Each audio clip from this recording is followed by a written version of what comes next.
Okay, kuna baadhi ya wanawake ambao wakiingia period huwa anapitia hii hali, yaani anapata miwasho ile ambayo anajikuna muda wote mpaka uke unakuwa mwekundu. Lakini pia kuna wale wanawake ambao wakishamaliza period huwa wanatokwa na uchafu. Okay, unajua hii inasababishwa na nini?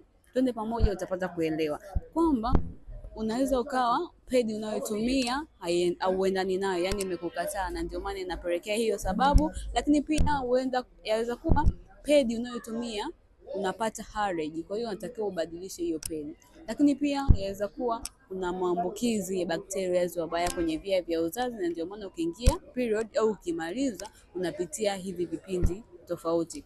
Kwa hiyo kama unaona changamoto ni kwenye pedi, unaweza ukabadilisha kampuni. Lakini pia kama una fungus au na changamoto katika via vya uzazi, unaweza ukachukua namba yangu kwenye profile ukanitafuta, nikajua ni jinsi gani naweza kukusaidia kuondokana na hiyo shida. Usahau kushare, like na comment ili wanawake wengi waendelee kujifunza. Usahau kunifollow ili uendelee kupata vipindi vyangu. Karibu.